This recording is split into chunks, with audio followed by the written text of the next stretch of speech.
Hello everyone, this is Dr. Cui. So in this topic, I'm going to talk about the timeline for the application of residency programs in the US.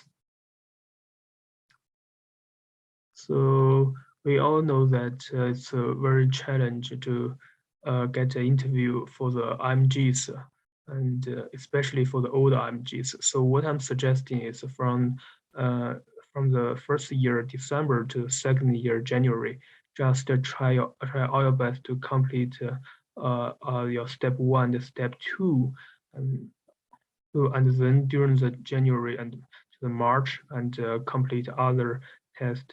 For example, in this the current application season, the ECMG requires to complete the OET test instead of step two CS to get a certificate, and also we need they offer the six pathways for the IMGs to get the certificate. So from January to March, I strongly suggest you to complete all of those process and get your certificate.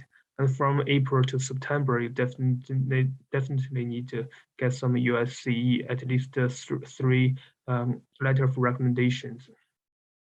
And also during this time, I would suggest you complete step three by the end of August, and uh, and also do some research on programs. Check the details on their website to see what's their requirement for the application, and is that program fit for your application.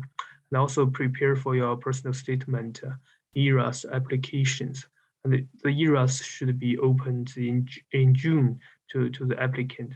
So so you just need to pay the token fees and fill the forms.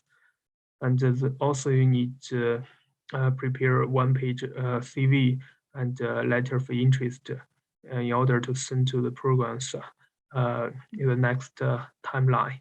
And also try all your best to find the connections, those people who can help you pass your application package to the program directors.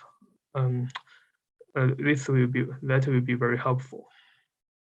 And from the end of August to the beginning of September, send your personal statement, ERAS application file, and one-page CV and ROI to the program directors and program coordinators, or even the chair who and also the people who you think who can help you to pass those package to the programs.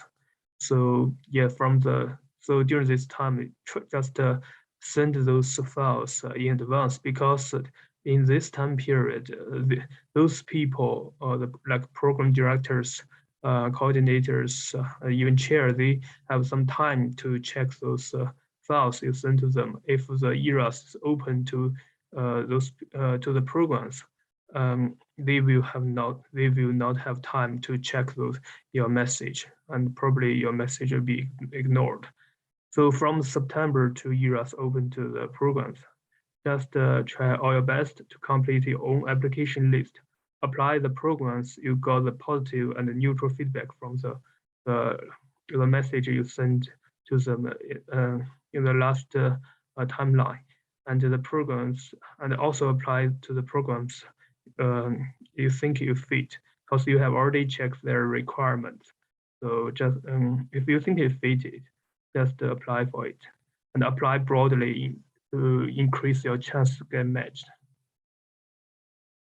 And here are some notes. Don't for ERAS open to programs to send those files. As I have already mentioned, that once the ERAS open to the programs, they will have no time to check your message. And don't send the LOR to the programs by yourself. Send it via ERAS, because if you send it by yourself, most program director would treat those letters as no value. They think that the letters checked by yourself would be a factor that influence influence their judgment.